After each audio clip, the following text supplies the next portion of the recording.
आज की तारीख में नरेंद्र मोदी जी देश के प्रधानमंत्री हैं। जनता ने उनको प्रधानमंत्री बनाया है, अच्छा काम कर रहे हैं, लेकिन उनके अतिरिक्त और भी कई लोग देश में हैं जो पीएम बनने की सलाहियत रखते हैं और उसमें नीतीश कुमार जी का भी नाम, तो स्वाभाविक रूप से नीतीश कुमार जी को पीएम मटेरियल कहा जाना ही चाहिए। जो कुछ भी उसके पूरे तौर पर जांच करके या आखिर किसी को किस तरह से फोन को लोग अपने ढंग से सुन रहे हैं या कुछ भी कर रहे हैं, उस पर कब्जा कर रहे हैं, क्या कर रहे हैं, ये तो पूरी बात आनी चाहिए। जब इतने दिनों से लगातार लोग बोल रहे हैं तो उसके बारे में निश्चित रूप से इस पर मेरी समझ से जांच कर लेना चाहिए। आदरणीय गृह मंत्री जी ने कहा कि इस पर फिर चर्चा करेंगे। आप लोगों का भी जो पक्ष है वो सही है, कुछ और भी तर्क है जो जिस पर हम लोग बात करेंगे। हम लोगों ने कहा कि हम लोग जब भी आप बात करने के लिए बुलाएंगे हम लोग हाजिर हैं, लेकिन हमारी मांग जातिगत जाति आधारित जनगणना की है। नमस्कार, खबरों की खबर में आपका स्वागत है। मैं हूं संकेत उपाध्याय। तो क्या बदले बदले से नजर आ रहे हैं नीतीश कुमार? और एक आलोचना तो यह भी होगी, क्या एक बार फिर बदले बदले से नजर आ रहे हैं नीतीश कुमार? क्योंकि पहली बार नहीं है कि वो बदले। पर अभी की बात कर लेते हैं। क्या तेवर बदल रहा है जेडीयू? और इसके कुछ उदाहरण हैं। उदाहरण नंबर 1, आप देख रहे हैं कि उपेंद्र कुशवाहा वो कह रहे हैं नीतीश कुमार पीएम मटेरियल है। पीएम मटेरियल, अब ये उनकी इच्छा है या नीतीश कुमार की महत्वाकांक्षा? कुशवाहा के बयान पर नीतीश मुस्कुराए और चुप रहे, ज्यादा कुछ नहीं बोले। दिल्ली में नीतीश की ओम प्रकाश चौटाला से मुलाकात हुई, यह पॉइंट नंबर 2 है। इस मुलाकात के पीछे क्या है मकसद? क्या मुलाकात में तीसरे मोर्चे पर चर्चा हुई? इससे नीतीश कुमार का इनकार है। अब आइए पेगासस मामले पे। इसमें नीतीश कुमार कहते हैं कि भाई जांच होनी चाहिए। अरे उन्हीं की जो मेन पार्टी है, वो तो घटक दल है ना एनडीए में, जो मेन पार्टी है बीजेपी, वो कह रही है कोई जांच की जरूरत नहीं है। ये कह रहे हैं कि जांच होनी चाहिए। फिर यूपी में एनडीए के तहत अगर सम्मानजनक सीटें नहीं मिलती हैं तो केसी त्यागी जो कि जेडीयू के हैं, वो ये कहते हैं कि फिर हम 200 सीटों पर खुद ही लड़ जाएंगे। फिर ये कैसी दोस्ती हुई कि जेडीयू 200 सीटों पर चुनाव लड़ेगी उत्तर प्रदेश में, और जाहिर सी बात है कि उनमें से कुछ सीटों पर तो बीजेपी के खिलाफ लड़ेगी। बाकी चुनावी राज्यों में भी विधानसभा चुनाव लड़ेगी जेडीयू, और समझौता हुआ तो हुआ, नहीं हुआ तो नहीं हुआ। फिर और सबसे बड़ी बात जो अभी हुई है वो है केंद्र के में जातिगत जनगणना कराने की मांग पर जोर दे रही है जेडीयू। अच्छा, इस पर बीजेपी का रुख एकदम अलग है। बीजेपी जो है वो इसके फेवर में नहीं है। बीजेपी और जेडीयू का रुख अलग अलग है। पेगासस पर बीजेपी जांच कराने को लेकर चुप है। नीतीश कुमार ने जांच की जरूरत बताई है। नीतीश सिर्फ जेडीयू के पीएम मटेरियल, यह बीजेपी का कहना है, जबकि आपने सुन ही लिया क्या बयान आया है जेडीयू की तरफ से। यूपी में 200 सीटों पर जेडीयू के दावे पर बीजेपी चुप है। विधानसभा चुनाव में चुनावी गठजोड़ पर बीजेपी चुप है। जातीय जनगणना जो है, कास्ट बेस्ड सेंसस, उस पर बीजेपी का रुख अभी तक साफ नहीं है। बिहार विधानसभा में पारित प्रस्ताव पर बीजेपी का समर्थन था। इन सब के बीच में क्या हो क्या रहा है? क्या बदले बदले से नजर आ रहे हैं नीतीश कुमार? और बदल करके कितना बदलेंगे और कितनी दूर तक जाएंगे नीतीश कुमार, या ये सिर्फ आवाजें हैं? मैं स्वागत करना चाहता हूं अपने मेहमानों का। मृत्युंजय तिवारी, आप प्रवक्ता हैं आरजेडी के, और हमारे साथ राजीव रंजन, प्रवक्ता हैं जेडीयू के। आप दोनों का बहुत बहुत स्वागत। राजीव रंजन जी, पहले आपसे शुरू किया जाए। क्या इसमें रीडिंग की जाए कि जेडीयू करना क्या चाहती है अभी? क्योंकि ये एक नहीं, दो नहीं, तमाम बार ऐसा हो गया है कि आपकी राय और जो बीजेपी है उसकी राय अलग है। देखिए, मुझे ऐसा लगता है कि लगभग 2 दशकों का साथ भारतीय जनता पार्टी और जनता दल यूनाइटेड का है, छोटे से कालखंड जिसमें हम आरजेडी और कांग्रेस के साथ सरकार बना रहे हैं। उस दौर को अगर आप छोड़ दें तो ये एक नैसर्गिक और स्वाभाविक गठबंधन है। लेकिन नीतीश कुमार जी अपनी बेबाकी और स्पष्टवादिता के लिए जाने जाते रहे हैं, चाहे वो धारा 370 का सवाल हो, अयोध्या में राम मंदिर जन्मभूमि का प्रश्न हो, या यूनिफॉर्म सिविल कोड। हम लोगों की राय एनडीए में बिल्कुल अलग थी, और शायद इसीलिए अगर आप इतिहास के पन्ने अगर एक बार उधेड़ेंगे तो आपको याद आ जाएगा कि नेशनल एजेंडा ऑन गवर्नेंस, जिसकी बुनियाद पर जनता दल यूनाइटेड एनडीए का हिस्सा बना और उसमें एक दूसरे के भावनाओं का सम्मान करना, उनके हमारे मुद्दों और हमारी असहमति को भी स्वीकार करना, दर्ज करना, ये तमाम चीजें शामिल थी। हम लोग यूपीए में थे जिस समय उन्होंने नोटबंदी को लेकर के प्रधानमंत्री जी का समर्थन किया था। तो आप अगर देखें तो इस श्रृंखला की ही एक कड़ी है। आज पेगासस को लेकर के उन्होंने जो कहा है, या जनगणना कानून को लेकर के, प्रस्तावित कानून को लेकर के जो हमारी राय, या इसके साथ साथ जो जनसंख्या नियंत्रण बिल को लेकर के जो कुछ भी हमारी पार्टी ने कहा, इसको उसी परिप्रेक्ष्य में अगर आप देखेंगे तो गठबंधन की सेहत को लेकर कोई चिंता करने की आवश्यकता नहीं है। ठीक है, मतलब ये आप अंदर ही रह करके अपनी एक अलग राय रखने पर आपको कोई दिक्कत नहीं है और आपका इतिहास रहा है और इससे गठबंधन की सेहत पर कोई फर्क नहीं पड़ेगा, क्योंकि पहले भी आप ऐसा करते आए हैं और गठबंधन अपनी जगह मजबूत रहा है। मृत्युंजय तिवारी, आप किस तरीके से देखते हैं? तो जेडीयू तो ये बात तो सही है कि कई बार उन्होंने एक अलग विपरीत पोजीशन जरूर ली, लेकिन साथ में रहे बीजेपी से। तो फिर इस बार कुछ अलग कैसे? अब जैसे पेगासस की अगर बात कर लेते हैं, पेगासस जांच पर भारतीय जनता पार्टी कह रही है कोई जांच की जरूरत नहीं है। यहां जेडीयू, उनका जो सबसे बड़ा और सबसे जरूरी घटक दल है, वो कहता है कि नहीं, हो जाना चाहिए। देखिए संकेत जी, ये राजनीति का दोहरा चरित्र। मृत्युंजय जी, अपने आप को अनम्यूट कर लीजिए जी। हाँ, हेलो, आ रही आवाज? हेलो हेलो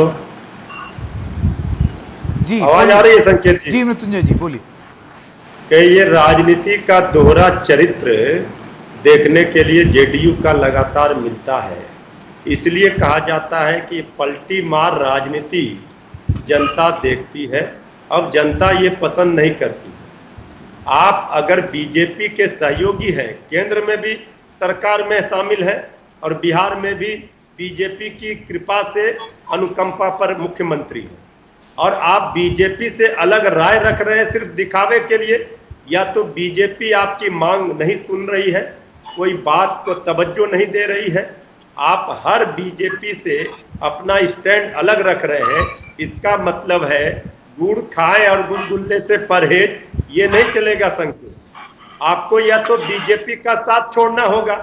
आप बीजेपी के साथ हैं, उनके अनुकंपा पर आदरणीय मुख्यमंत्री नीतीश कुमार जी मुख्यमंत्री की कुर्सी पर हैं, तो फिर आप अगर अलग राय रखते हैं तो आपको, अगर आपकी नहीं सुनी जा रही है, आपकी बातों पर, आपकी मांग पर बीजेपी या केंद्र सरकार नहीं विचार करती है, तो फिर आप बीजेपी से अलग होइए।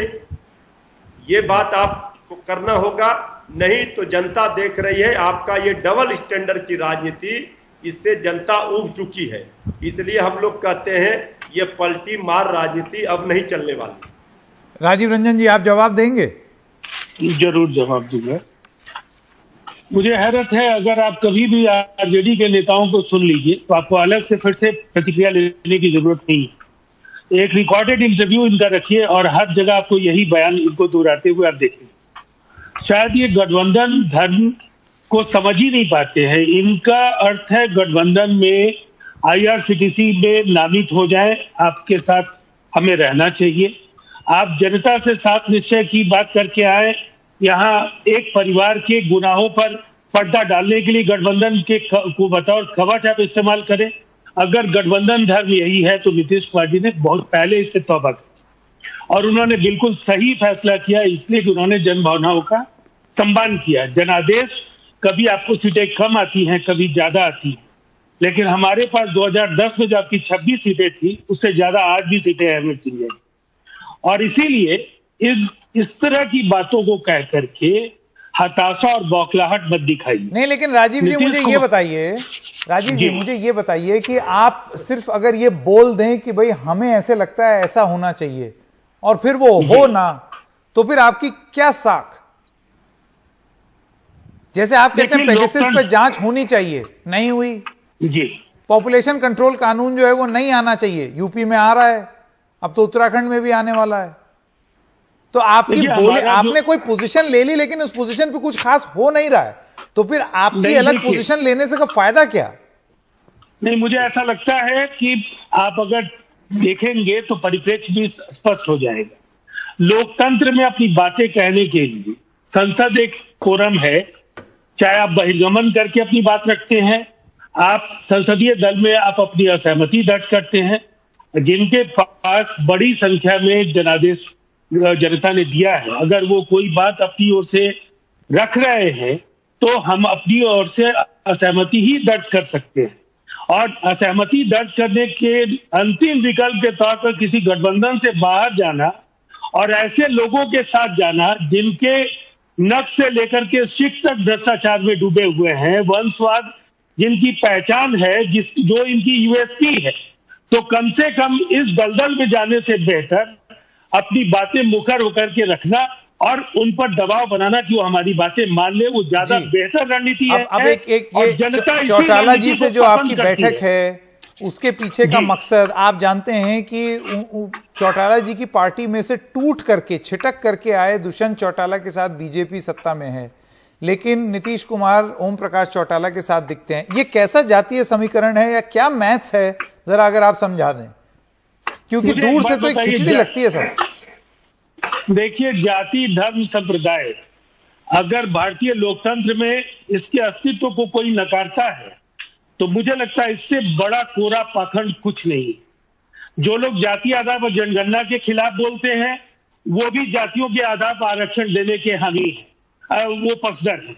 तो मुझे नहीं लगता ऐसे दोहरे मानदंड जिनके भी हो, लेकिन नीतीश कुमार जी सद्भावना भेंट के लिए अगर ओम प्रकाश चौटाला जी के पास गए या देश के अलग अलग नेताओं के साथ उनके लंबे समय के व्यक्तिगत ताल्लुकात हैं, अगर लालू प्रसाद जी बीमार हैं, उनका अगर कुशलक्षेम उन्होंने किसी अवसर पर पूछ लिया, तो ये लालू जी की पार्टी और उनके प्रवक्ताओं के बौने दलीलों से नीतीश कुमार जी के विराट व्यक्तित्व। ठीक है, आलोक वत्स जी हमारे साथ जुड़ गए हैं भारतीय जनता पार्टी के। मैं आपसे जानना चाहता हूं आलोक जी, आप बताइए, जेडीयू ने एक नहीं दो नहीं कई बार एक ऐसी पोजीशन ले ली और अभी हाल फिलहाल तेजी से ले रहे हैं जो कि आपकी पार्टी से अलग है, चाहे वो पॉपुलेशन कंट्रोल कानून पर उनकी पोजीशन हो, या फिर अगर ओम प्रकाश चौटाला से मुलाकात हो, या उनका यह कहना कि पेगासस की जांच हो, या उनका यह कहना कि अब ये जो कास्ट बेस्ड सेंसस है ये जरूरी है। ये सारी वो चीजें हैं जिस पे बीजेपी की अलग राय है और उनकी अलग।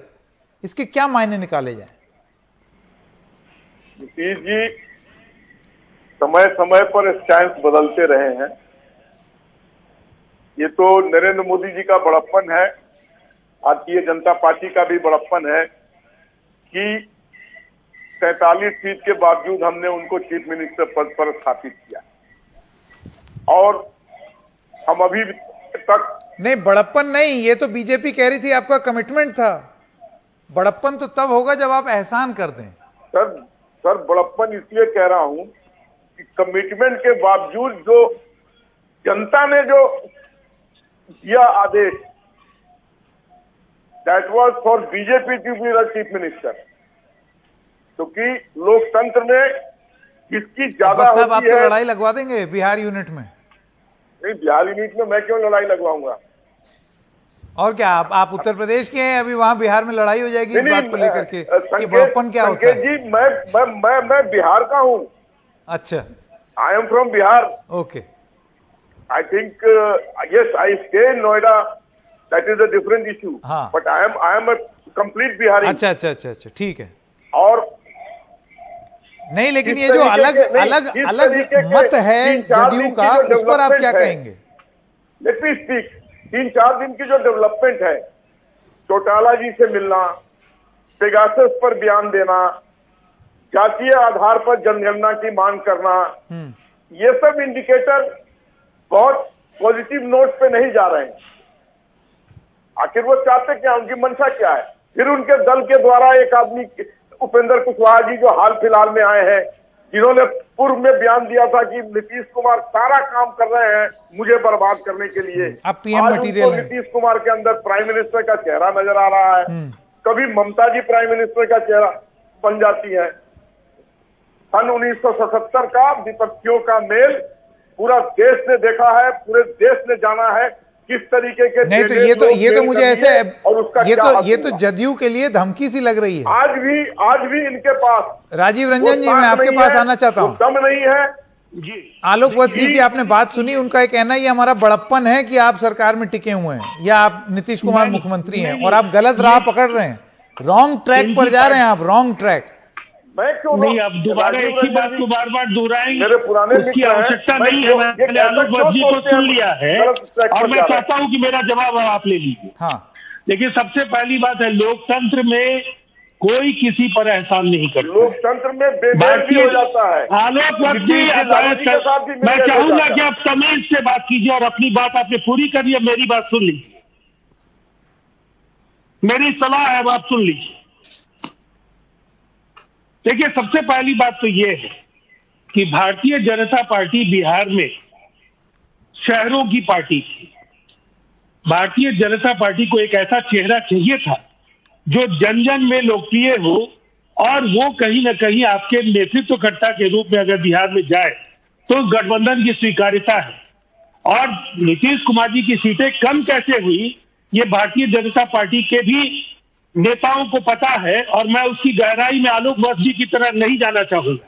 मैं ऑन रिकॉर्ड भी कह सकता हूं कि इसमें 2.5 दर्जन ऐसी सीटें हैं जो जानबूझ करके, चाहे वो आरजेडी की बी टीम के तौर पर काम हो रहा हो या जहां से भी काम हो रहा हो, ये जो खेल हुआ है ये सबको पता है। नहीं तो बिहार की सबसे बड़ी पार्टी जनता दल यूनाइटेड थी, और जनता दल यूनाइटेड के नेता नीतीश कुमार जी होने वाले थे, और गठबंधन ने कहीं ना कहीं अगर उनको अपना चेहरा बनाया था तो ये आलोक वत्स जी की सर्टिफिकेट से नहीं बने हैं। ये अमित शाह जी, नरेंद्र मोदी जी, उस समय रामविलास पासवान जी, नीतीश कुमार जी, सबके बीच सहमति हुई है। इसीलिए ऐसे टिप्पणियों से लोगों को आहत करने के बजाय, दिक्कत ये है कि ऐसी टिप्पणियां आगे और बढ़ेंगी कि कम होगी, क्योंकि इससे एक अजीब सी स्थिति उत्पन्न होती है कि समझ में नहीं आता है कि किस तरफ जाएंगे, ऊंट किस करवट बैठेगा। और जाहिर सी बात है कुछ सुगबुगाहट तो है ही, वरना ये ऐसा माहौल क्यों बनता है जैसे अभी 4-5 मिनट पहले बन गया था। एक छोटे से ब्रेक के लिए रुक रहे हैं, अभी हाजिर होते हैं।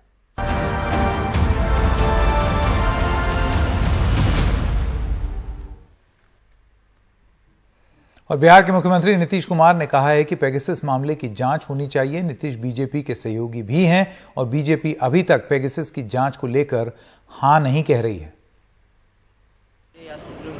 नहीं, बिल्कुल होना चाहिए। टेलीफोन टैपिंग की बात इतने दिनों से आ रही है, इस पर जरूर बात हो जानी चाहिए, चर्चा हो जानी चाहिए। इसमें तो पहले ही दिन पूछे, जो कुछ भी है उसके पूरे तौर पर जांच करके कि आखिर किसी को किस तरह से फोन को लोग अपने ढंग से सुन रहे हैं या कुछ भी कर रहे हैं, उस पर कब्जा कर रहे हैं, क्या कर रहे हैं, ये तो पूरी बात आनी चाहिए।